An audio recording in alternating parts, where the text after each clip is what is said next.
দিনটো খবৰলৈকে সকলোকে স্বাগতম জনাই ষ্টুডিঅ'ত মই সম্পক। প্ৰথমে চাওঁ হওক হেডলাইনছ। 140 কোটি টকাৰ কেলেংকাৰী সংঘটিত হৈছে। সৰু মটৰস্থিত অসম অনুসূচিত জাতি কল্যাণ সঞ্চালকৰ কাৰ্যৰ সন্মুখত প্ৰতিবাদ। পুনৰ উত্তপ্ত হৈছে সোণাপুৰৰ কচুতলী। উচ্ছেদস্থলীত বসতি স্থাপনৰ চেষ্টা একাংশৰ। ছাত্ৰৰ আন্দোলনত হাৰ মানিলে বিশ্ববিদ্যালয় কৰ্তৃপক্ষই। গুৱাহাটী বিশ্ববিদ্যালয়ৰ পূৰ্বৰ নিৰ্দেশনা বাতিল, জাৰি কৰা হ'ল নতুন নিৰ্দেশনা।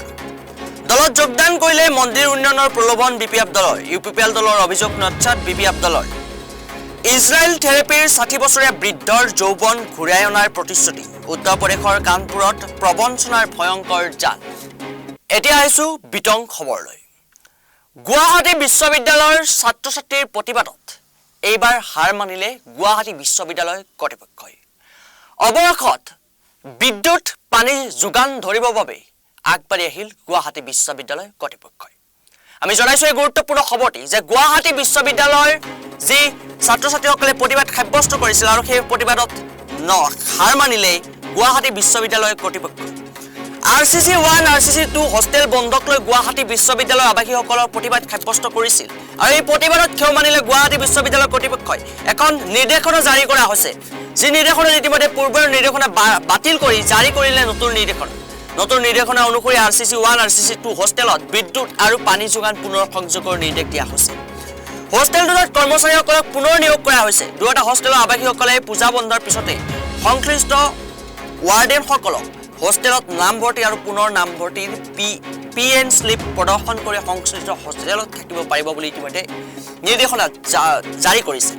ৱাৰ্ডেন আৰু বিভাগসমূহৰ মুৰব্বীৰ মাজত যিকোনো যোগাযোগক ভাবুকি বুলি গণ্য কৰা নহ'ব।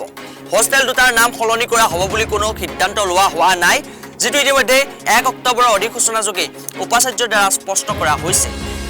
শ্ৰেণীসমূহৰ সচিবৰে হোৱা আচলৰ মতে RCC 1 RCC 2 আৱাসীসকলৰ বয়বস্তুসমূহ সুৰক্ষিতভাৱে ৰাখিবলৈ এই উদ্দেশ্যৰ বাবে নিৰ্ধাৰিত কৰিব লগা স্থানত ৰখাৰ ব্যৱস্থা কৰা হ'ব বুলি ইতিমধ্যে জানিব পৰা গৈছে। পৰৱৰ্তী খবৰ। অনুসূচিত জাতি যুৱ ছাত্ৰ পৰিষদৰ প্ৰতিবাদ।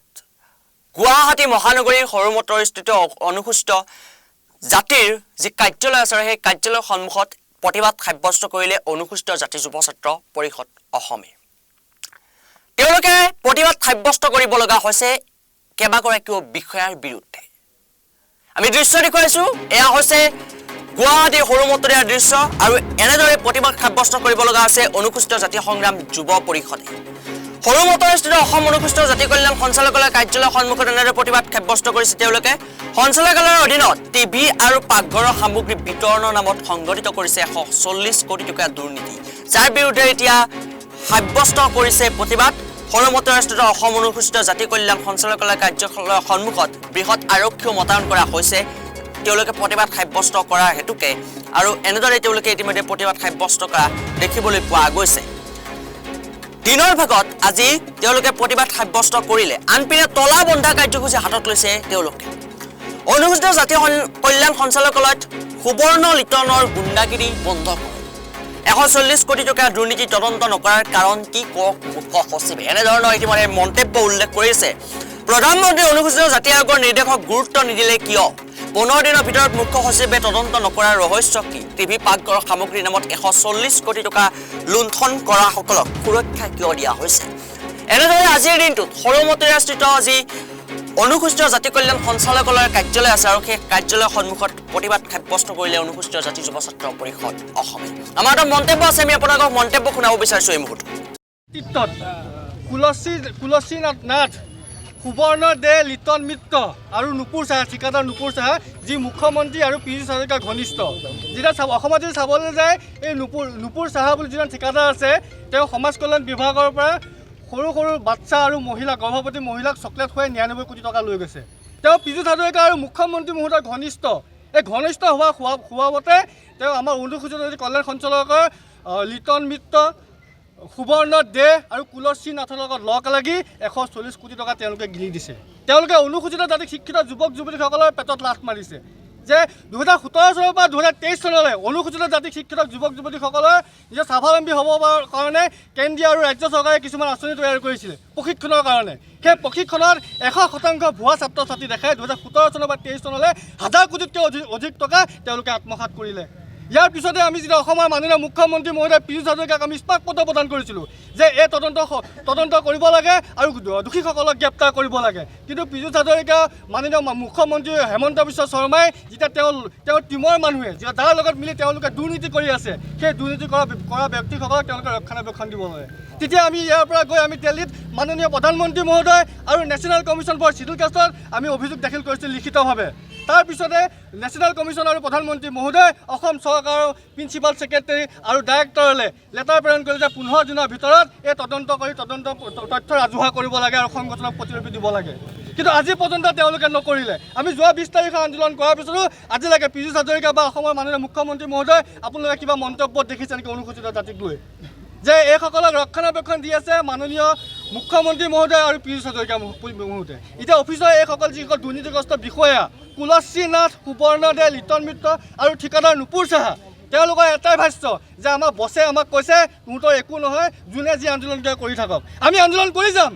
ইয়াৰ পিছতে আমি গণতান্ত্ৰিকভাৱে আন্দোলন কৰি যাম। যদি আমি চৰম পথলৈ যাব লগা হয়, এইসকল লোকক যদি আমি ৰাস্তাত ধৰি পিটিব লগা হয়, তদন্ত নহয় চৰকাৰে যদি নকৰে, তাৰ বাবে আমি অনুসূচিত জাতিৰ ৰাইজসকল জগৰীয়া নহয়, সম্পূৰ্ণভাৱে পুলিচ প্ৰশাসন আৰু অসম চৰকাৰ জগৰীয়া হ'ব। যে আমি পূজাৰ পিছৰ পৰা এওঁলোকক যদি কাৰ্যালয়ত দেখুৱাই দুৰ্নীতিগ্ৰস্ত বিষয়াসকলক এই ৰাস্তাত ধৰি আমি আঁঠু খুৱাই তেওঁলোকক পিটিবলৈ আমি বাধ্য হ'ম।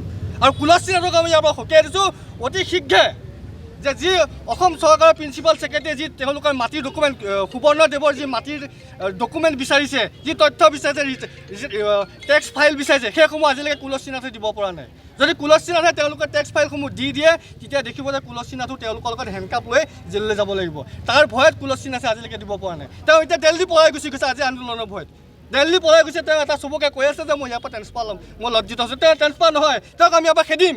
লগতে যি সুবৰ্ণ দে, লিটন মিত্ৰ আৰু ঠিকাদাৰ নুপুৰ চাহা, এই নুপুৰ চাহাক অতি শীঘ্ৰে গ্ৰেপ্তাৰ কৰিব লাগে। আপোনালোকে চাই যদি অনুসূচিত জাতিৰ প্ৰায় 45 লাখ লোক আছে আৰু যদি ভুৱা অনুসূচিত জাতিৰ লোক চায় তেনেহ'লে 55 লাখতকৈ আমাৰ অধিক অনুসূচিত জাতিৰ লোক ওলাব, সত্য আৰু ভুৱা মিলি। যদি অসমৰ মাননীয় মুখ্যমন্ত্ৰী মহোদয়ে যিসকল লোক মুখ্যমন্ত্ৰীৰ সমষ্টিত আছে অনুসূচিত জাতি হিচাপে ভুৱা অনুসূচিত জাতি, তেওঁলোকক বাৰে প্ৰতি পদোন্নতি দি আছে। বিভিন্ন জেগাত প্ৰমোটেড IAS অফিচাৰ কৰি দিছে, প্ৰমোটেড ACS অফিচাৰ কৰি দিছে। কিন্তু অনুসূচিত জাতিৰ যিসকল শিক্ষিত যিসকল অফিচাৰ আছে তেওঁলোকক কোনোদিন DC হোৱাটো নিবিচাৰে, কোনোবা এজন এক্সিকিউটিভ ইঞ্জিনিয়াৰ হোৱাটো নিবিচাৰে। সেইসমূহ মাননীয় মুখ্যমন্ত্ৰী মহোদয়ে বন্ধ কৰি ৰাখিছে। দ্বিতীয়তে কৈছে যে এটা প্লাষ্টিক বাল্টি দি কেনে আজি এটা প্ৰেছাৰ কুকাৰ দি কেনে যিটো 700 টকীয়া প্ৰেছাৰ কুকাৰটো তেওঁলোকে 2700 টকা দেখাইছে। আজি গেছৰ বাৰ্ণাৰ, আজি যিটো আপোনাৰ আজি এটা ষ্টিলৰ যদি এটা হেৰি দিয়ে আপোনাৰ কণ্টেইনাৰ দিয়ে, সেইটো আমাৰ কি জাতি ডেভেলপ নেকি? জাতি যদি সঁচাকৈ ডেভেলপ কৰিবলগীয়া আছে, অসমৰ প্ৰতিখন গাঁৱে ভূঞে তেওঁলোকে স্মল ইণ্ডাষ্ট্ৰী গঢ় দিয়ক। 140 কোটি টকা, এইটো এটা সামান্য উদাহৰণ। অসমত আজি 1978 পৰা যদি চাবলৈ যায় প্ৰতিখন চৰকাৰ দিনতে কিন্তু অসমৰ অনুসূচিত জাতি উন্নয়নৰ টকা পইচা তেওঁলোকে খাই কিন্তু অসমৰ অনুসূচিত জাতিৰ লোকসকলক বঞ্চিত কৰি অহা দেখা পোৱা গৈছে। সেইটো কাৰণে আজি আমি অনুসূচিত জাতি সংগ্ৰামী যুৱ পৰিষদৰ লগতে অসমৰ কৈৱৰ্ত যুৱ ছাত্ৰ সন্মিলনেও অসমৰ কৈৱৰ্ত ৰাইজক একেলগ কৰি এই আন্দোলনত কিন্তু আমি সম্পূৰ্ণভাৱে সহযোগিতা আগবঢ়াম বুলি বিচাৰিছে। কি আমি ইয়াত এটা তদন্ত বিচাৰিছোঁ, CBI ইনকুৱাৰী বিচাৰিছোঁ। এটা CBI এটা স্পষ্টভাৱে তদন্ত দুৰ্নীতি হৈছিলে 140 কোটি টকা। আহি পৰিছে এটা ব্ৰেকিং নিউজ। উত্তৰ প্ৰদেশৰ পৰা আহিছে এই খবৰ যে 60 বছৰীয়া ব্যক্তিক 25 বছৰীয়া কৰি দিব পাৰে এগৰাকী ব্যক্তিয়ে। এহাল দম্পতি আছে, সেই এহাল দম্পতিয়ে এতিয়া 60 বছৰীয়া ব্যক্তিক 25 বছৰীয়া কৰি দিব পাৰি। এনেদৰে এখন প্ৰবঞ্চনাৰ জাল পেলাইছে উত্তৰ প্ৰদেশত। আমি জনাইছো আপোনালোকক গ্ৰাফিক্স প্লেটত উত্তৰ প্ৰদেশত এক ভয়ংকৰ জাল পাতিছে এহাল দম্পতিয়ে। উত্তৰ প্ৰদেশত 60 বছৰীয়া ব্যক্তিক 25 বছৰীয়া কৰি দিম বুলি প্ৰতিশ্ৰুতি দি দম্পতিয়ে বহু লোকৰ পৰা লুটিছে 35 কোটি টকা। উল্লেখযোগ্য যে এই দম্পতিয়ে ইজৰাইলৰ পৰা এটা মেচিন আনিছিল আৰু সেই মেচিনে বয়স হ্ৰাস কৰিব বুলি দাবী কৰিছিল আৰু এটা চেণ্টাৰ খুলি লৈছিল, যি চেণ্টাৰৰ জৰিয়তে প্ৰবঞ্চনাৰ জাল পাতিছিল এহাল দম্পতিয়ে। আৰু এই চেণ্টাৰৰ পৰাই প্ৰবঞ্চনাৰ জাল পাতিছিল, বহু বৃদ্ধ লোকক ডেকা কৰি দিম বুলি দিছিল প্ৰতিশ্ৰুতি, কিন্তু 35 কোটি টকা ধন আত্মসাৎ কৰি বৰ্তমান পলাতক এইহাল দম্পতি। আমি জনাইছো এই গুৰুত্বপূৰ্ণ খবৰটি ৰিপাব্লিক প্ৰতিগৰাকী দৰ্শকক যে উত্তৰ প্ৰদেশৰ কানপুৰত প্ৰবঞ্চনাৰ ভয়ংকৰ জাল পতা হৈছে। 60 বছৰীয়া ব্যক্তিক 25 বছৰীয়া কৰি দিম বুলি এক ভয়ংকৰ জাল পাতিছে এহাল দম্পতি আৰু 35 কোটি টকা ইতিমধ্যেই লুণ্ঠন কৰি আত্মসাৎ কৰি পলায়ন কৰিছে এহাল দম্পতি। সোণাপুৰৰ কচুতলিৰ উচ্ছেদৰ কথা হয়তো আমি কোনেও পাহৰি যোৱা নাই। সোণাপুৰৰ কচুতলিত উচ্ছেদ চলোৱাৰ পিছত কি পৰিস্থিতি হৈছিল সেয়া কোনেও পাহৰি যোৱা নাই। কিন্তু এতিয়া সোণাপুৰৰ কচুতলিৰ উচ্ছেদস্থলীত একাংশই বাহৰ পাতিবৰ বাবে আগবাঢ়ি আহিছে আৰু তাৰ পিছত একেই পৰিৱেশ উত্তপ্ত হৈ পৰিছে। পূৰ্বৰ দৰে একে পৰিৱেশ দেখিবলৈ পোৱা গৈছে সোণাপুৰৰ কচুতলিত। আমি জনাইছো এই গুৰুত্বপূৰ্ণ খবৰটি যে সোণাপুৰৰ কচুতলিত উত্তপ্ত পৰিস্থিতি বিৰাজ কৰিছে। উচ্ছেদস্থলীত বসতি স্থাপনৰ চেষ্টা একাংশৰ। বেদখলকাৰীৰ ছত্ৰভংগ দিয়াবলৈ সোমবাৰে কচুতলি প্ৰশাসনলৈকে কচুতলিত প্ৰশাসনৰ লোকসহ বৃহৎ আৰক্ষী দল উপস্থিত হয়। সোণাপুৰৰ কচুতলিৰ উচ্ছেদস্থলীত পুনৰ বসতি স্থাপনৰ চেষ্টা একাংশৰ। প্ৰশাসনৰ তৰফৰ পৰা সেই স্থান ত্যাগ কৰিবলৈ মাইক যোগে ঘোষণা কৰিলে প্ৰশাসনৰ লোকে। সোমবাৰে আৰক্ষী সহ প্ৰশাসনৰ বিষয়াই যিসকল লোকে উচ্ছেদস্থলীত পুনৰ তম্বু টানি টিনৰ চালি আদি সাজি বসতি স্থাপন কৰি আছে তেওঁলোকক সেই স্থান ত্যাগ কৰিবলৈ মাইক যোগে জাননী কৰিলে।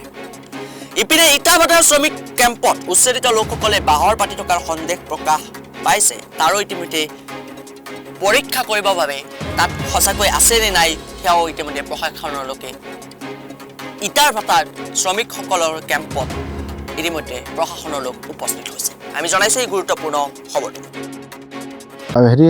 আপোনালোকে জানিছে যে ডিমৰীয়াত যিটো কচুতলি গাঁৱত ইতিমধ্যে উচ্ছেদ কাৰ্য চৰকাৰে সম্পূৰ্ণভাৱে নীতিগতভাৱে কৰিছে আৰু ইতিমধ্যে যিখিনি মানুহ তেওঁলোকে ডিমৰীয়াত বা এই কচুতলি মানে জেগাত তেওঁলোকে বেল্টৰ যিটো আইন আছে সেই আইনত তেওঁলোকে কভাৰ নকৰাৰ কাৰণে বা বেল্টৰ আইনে তেওঁলোকক সুৰক্ষিত নকৰাৰ কাৰণে তেওঁলোকে ইয়াৰ পৰা যাবৰ কাৰণে তেওঁলোকে ইতিমধ্যে প্ৰচেষ্টা চলাইছে আৰু তেওঁলোকে নিজে যিখিনি গভৰ্ণমেণ্টে তেওঁলোকে উচ্ছেদ কৰা হ'ল এই উচ্ছেদিত মানুহবিলাকে ইতিমধ্যে নিজৰ যিটো অৰিজিনেল জেগা আছে তালৈ তেওঁলোকে গৈছে। ইতিমধ্যে নগাঁৱৰ পৰা আহিছে, কোনোবা ঢিঙৰ পৰা আহিছে, কোনোবা বৰপেটাৰ পৰা আহিছে, কোনোবা ধুবুৰীৰ পৰা আহিছে। এই মানুহবিলাক ইতিমধ্যে তেওঁলোকে নিজৰ ঘৰ বাৰী যিখিনি মানে নিব পৰা বস্তু সা সৰঞ্জামখিনি লৈ মেলি তেওঁলোকে ইতিমধ্যে তেওঁলোকৰ অৰিজিনেল জেগালৈ গৈছে। আমি তেওঁলোকক ধন্যবাদ জনাইছোঁ যিসকলে এই নিয়মক মানি পেলাই বা প্ৰশাসনৰ যিটো আহ্বান, প্ৰশাসনৰ যিটো হেৰি আছে সেইখিনি কথা মানি তেওঁলোকে গৈছে, ভাল পাইছোঁ। কিন্তু ইতিমধ্যে আমি এটা গম পালোঁ যে মানে সুপ্ৰিম কোৰ্টৰ যিটো মানে অৰ্ডাৰ মানে সুপ্ৰিম কোৰ্টৰ এটা নিৰ্দেশনা আহিছে যে যিখিনি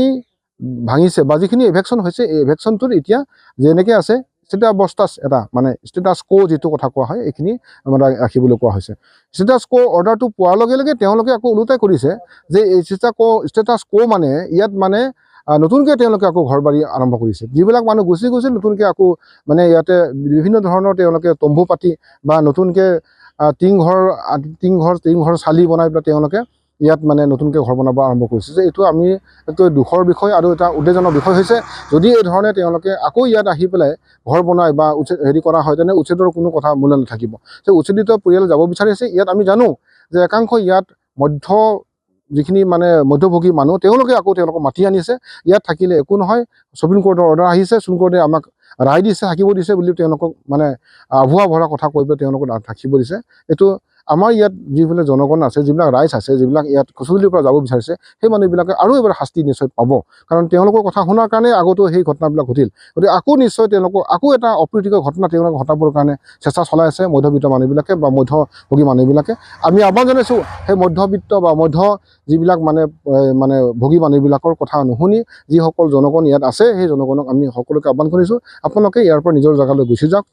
যিসকলে যোৱাৰ কাৰণে প্ৰস্তুতি চলাইছে, যিসকলে যোৱাৰ কাৰণে ঠিক ঠাক কৰিছে তেওঁলোকক আমি ধন্যবাদ জনাইছোঁ। আৰু যিসকলে ইয়াতে ওলোটাই তেওঁলোকৰ কথা শুনি পেলাই ইয়াত থাকিম বুলি ভাবিছে এই সকলো ৰাইজকো আমি আহ্বান জনাইছোঁ আপোনালোকে এই আইনৰ লগত বা এই দেশৰ আইনখনক মানি চলিবলৈ চলক। ইয়াত সকলোৱে ইয়াত শান্তি আমি বিচাৰিছোঁ, সকলোৱে ইয়াত শান্তি বাতাবৰণ আমি বিচাৰিছোঁ। চবেই একেলগে থাকি পেলাই আমি ইয়াত এটা সকলোৱে সমন্বয় আমি সৃষ্টি কৰিব বিচাৰিছোঁ। আৰু ইয়াত যিখিনি মানুহ আছে অৰিজিনেল যিখিনি মানুহ ইয়াতে মানে কি কয় জনজাতি আইনৰ যিখিনি মানে হেৰি আইনত তেওঁলোকক কভাৰ কৰে, যিখিনি জনজাতি আইনে তেওঁলোকক সুবিধা দিছে বা ৰাখিব পাৰি, তেওঁলোকে বোনাফাইড হয়, এই মানুহখিনিতো ইয়াত আছেই একেলগে।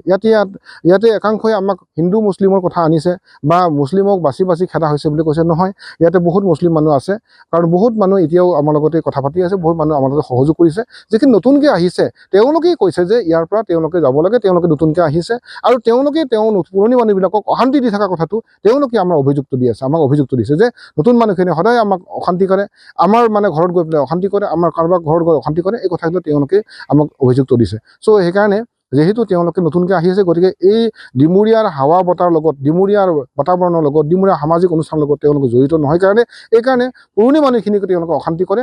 অকল মানে হিন্দু মানুহটো নহয়েই, মুছলিম মানুহখিনিৰ ভিতৰতে তেওঁলোকে এইটো অশান্তি কৰে। চ' এইকাৰণে এই কথাটো আমি যিসকলে কালাৰ দিব বিচাৰিছে, যিসকলে আমাৰ উচ্ছেদৰ যি দাবী, সেই দাবীটোক কোনোবাই মানে ইয়াক মানে ৰং সানিব বিচাৰিছে, এই ৰং সানাৰ পৰা আপোনালোক বিৰত থাকক। ইয়াত ডিমুৰীয়াত শান্তি বাতাবৰণ আমি বিচাৰিছোঁ। ডিমুৰীয়া জনজাতি ৰাইজে ডিমুৰীয়াত ইয়াৰ সকলো দল সংগঠনে আমি ডিমুৰীয়াত সকলোৱে একেলগে লগ লাগি থাকিব বিচাৰিছোঁ। ইয়াত আমি শান্তিৰে যিসকলক ইয়াৰ আমাৰ যিখন জনজাতি আইনৰ বেল ব্লকৰ যিটো আইন আছে, সেই আইনখনে যাক কভাৰ কৰে, যাক তেওঁলোকক সুৰক্ষা কৰে, সেই মানুহখিনিক সুৰক্ষিত হওক থাকক, আমাৰ কোনো আপত্তি নাই, ক'ব লগা নাই। কিন্তু যিসকলে ইয়াত অসুৰক্ষিত, যিসকলে অবৈধ, তেওঁলোকক আমি ইয়াত উচ্ছেদ কৰাটো আমি সকলোৱে একেলগে ইয়াত কেৱল হিন্দু মুছলিম নহয়, চবেই লগ লাগি পেলাই আমি হিন্দু মুছলিম চবেই লগ লাগি পেলাই আমি কৈছোঁ যে তেওঁলোকক উচ্ছেদ কৰিব লাগে। আৰু উচ্ছেদিত কামটো চৰকাৰক অতি শীঘ্ৰে ইয়াতকৈ কঠোৰ হাতে তেওঁলোকক মানে উচ্ছেদ কৰিবৰ কাৰণে বা গভীৰ মানে পদক্ষেপ লৈ পেলাই তেওঁলোকক ইয়াত উচ্ছেদ কৰিবৰ কাৰণে আমি চৰকাৰক দাবী জনাইছোঁ। আৰু আজি যি প্ৰশাসনে আহি পেলাই যিসকল ব্যক্তি ইয়াত আহি পেলাই পুনৰ ঘৰ বনাইছে, আজি চৰকাৰে নিজেই আহি পেলাই তেওঁলোকক মানে আহ্বান জনাইছে যে ইয়াৰ পৰা গুচি যাওক, যিসকলে য'ত যায় তালৈকে যাব লাগে। পুনৰ ইয়াত ঘূৰি অহাটো বা পুনৰ ইয়াতে কেম্প পাতিব অহা, পুনৰ ইয়াতে তম্বু পাতা, এই কথাটো তেওঁলোকে বন্ধ কৰক। আৰু যদি নাযায় তেনেহ'লে আইনৰ ব্যৱস্থা ল'ম বুলি পেলাই আজি তেওঁলোকক আহ্বান জনাইছে। আৰু সেই কথাটো আমি চৰকাৰক 2 দিন ভিতৰতে এইখিনি কথা গভীৰভাৱে বা অধিক মানে হেৰিভাৱে তেওঁলোকক নিষ্ঠুৰভাৱে এইখিনি কাম কৰিবৰ কাৰণে আমি আহ্বান জনাইছোঁ। পৰৱৰ্তী খবৰ, দলত যোগদান কৰিলেই মন্দিৰ উপহাৰ দিয়া হ'ব, এনেদৰে প্ৰলোভন কৰিছে BPF। এই মন্তব্য কৰিছিল UPPL দলে। আৰু UPPL দলৰ এই মন্তব্যৰ মনতেই নৎসাত কৰিছে BPF দলৰ কৰ্মকৰ্তাই। আমি জনাইছোঁ এই গুৰুত্বপূৰ্ণ খবৰটি যে UPPL দলৰ যি মন্তব্য আছিল আৰু সেই মন্তব্য এতিয়া নৎসাত কৰিছে BPF দলে। দলত যোগদান কৰিলে মন্দিৰৰ উন্নয়নৰ প্ৰলোভন আছিল BPF-ৰ। এই মন্তব্য কৰিছিল UPPL-এ আৰু UPPL-ৰ এই অভিযোগ নৎসাত কৰিছে BPF দলে। BPF দলে মন্দিৰ উন্নয়নৰ প্ৰলোভন দি দলত যোগদান কৰাই UPPL দলৰ অভিযোগৰ প্ৰতিক্ৰিয়া ব্যক্ত কৰিছে BPF নেতা উইলিয়াম নাৰ্জাৰীয়ে। তেওঁ আজি সংবাদ মাধ্যমযোগে UPPL-ৰ গোসাইগাঁও জিলা সমিতিৰ উপসভাপতি লোকনাথ নাৰ্জাৰীৰ উক্ত অভিযোগৰ প্ৰতিক্ৰিয়া ব্যক্ত কৰি উইলিয়াম নাৰ্জাৰীয়ে কয় যে এই অভিযোগ ভুৱা আৰু ভিত্তিহীন। কি ক'লে শুনোৱা হয়। তাৰ লগত মই ক'ব বিচাৰিছোঁ, সেইটো হ'ল যোৱাকালি আমি ফেচবুক মই দেখা পাইছোঁ যে সেইদিনা আমাৰ হয় 4 তাৰিখত আমাৰ প্ৰাইমাৰী লেভেলত এটা মিটিং হৈছিলে। এই সময়ত 46 জন না 52 জন জইনিং হৈছিল। কিন্তু সেই মিটিংটো একচুৱেলি আমাৰ যিমানখিনি প্ৰাইমাৰী লেভেলত বিভিন্ন এংগেলত কাম কৰি থকা আমাৰ বিষয়ববীয়াসকলৰ লগতহে আমাৰ মত বিনিময় কৰাৰ কাৰণে সেই মিটিংটো ৰখা হৈছিল। তথাপি সেইদিনা জইনিং 52 জন লোৱা হৈছিল। তাৰপিছত সেই জইনিঙত এটা ঠাইৰ পৰা আহিছিলে 4 জন। সেইটো হ'ল নম্বৰ 1 গুগুলকাঠা। ইয়াৰ পৰা 4 জন আহিছিলে। ইয়াত আমি খালি এজনৰ নামটো মই গম পাই, সেইটো হ'ল ৰামপ্ৰসাদ ডাঙৰীয়া। কিন্তু মই যোৱাকালি যিটো দেখা পালোঁ, ৰামপ্ৰসাদ ডাঙৰীয়াই এটা কথা কৈছে যে ইয়াত হৰি মন্দিৰ আছিল তেখেতসকলে। ইহঁতৰ হৰি মন্দিৰত আমাৰ একো প্ৰব্লেম নাছিল, কিন্তু তেখেতসকলে মোক মাতিছিল। সেইদিনা মই কয় তাৰিখ আছিল মই মনত নাই, তাৰ আগত 2 দিন আগত মোক মাতিছিল, কিন্তু বহুত বৰষুণৰ কাৰণে মই তাতে যাব পৰা নাই। কিন্তু মই কৈছোঁ 2 দিন পিছত গৈ আছে বুলি। তো আমি হয় জুমদাৰ অঞ্চলত, জুমদাৰ সমষ্টিত যিমানখিনি দুৰ্গা পূজা হয়, সকলো ঠাইত গৈ কমিটি, মন্দিৰ পূজা কমিটিৰ লগত আমি আলোচনা কৰিছোঁ। আৰু আমাৰ BPF দলৰ পৰা আমি অলপ হ'লেও যিখিনি পাৰে আমি সহায় কৰি আহিছোঁ। কিন্তু যিমানখিনি আমি কমিটিৰ লগত আলোচনা কৰিছে, ইয়াত আমি কোনো পাৰ্টিৰ কথা আমি কোনো আলোচনা কৰা নাই। কালি আমি সেইটো কৈ আহিছোঁ, আমাৰ কাৰণেও মা দুৰ্গা ওচৰত প্ৰাৰ্থনা ৰাখক যে আমাৰ গাটো ভালে থাকে আৰু এই অঞ্চলটো শান্তি সম্প্ৰীতি যে বজাই ৰাখে। সেইকাৰণেহে আমি সেই বাৰ্তাটো সকলো পূজা কমিটিৰ লগত সেইটো আমি বিতমনিবৈ কৰি আহিছোঁ।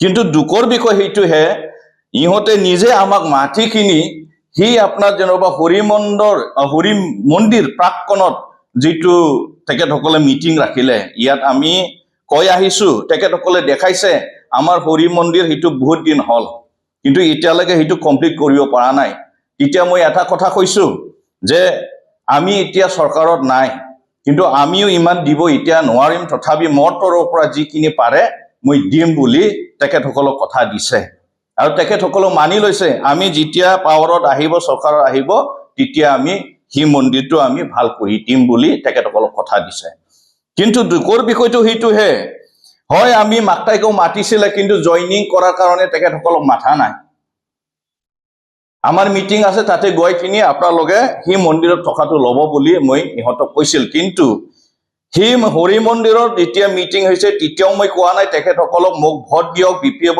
ভোট দিয়ক বুলি কোৱা নাই ইভিন আমাৰ লগত জইনিং কৰক বুলিও কোৱা নাই আৰু সেই মিটিংটো তেখেতসকলেহে ৰাখিছিল আমি ইচ্ছাৰে তাতে যোৱা নাই যিটো আমাৰ যিটো তাৰমানে সমষ্টিত আমি ঘূৰি আছিল সকল দুৰ্গা পূজাৰ কাৰণেহে বেলেগ মন্দিৰত মই পিছত সোমাম বুলি তেনেকৈ মই টাইমটো ৰাখা হৈছিলে কিন্তু তেখেতৰ মাতাৰ কাৰণে মই গৈছে কিন্তু যোৱাকালি যিটো শুনি পালে যে ইহঁতে কৈছে আমি কোনো মন্দিৰ কমিটিয়ে মাথা নাই কিন্তু এই তাৰমানে ছ'চিয়েল ৱৰ্কাৰ উমুগে তাৰমানে উইলাম নাৰ্জাৰীয়ে ইয়াত আহি মিটিং কৰি গৈছে কিন্তু পলিটিকেলি তেনেকৈ মিটিং কৰা নাই বুলি তেখেতসকলে কৈছে কিন্তু আমি যেনেকৈ কথা দিছে তেনেকৈ ইহঁতক আমি 5,000 সেই মন্দিৰৰ নামত দিছে 5,000 দিছে কিন্তু কথাটো হ'ল সেইটোহে যে যেনিবা ইহঁতে আজি যেনিবা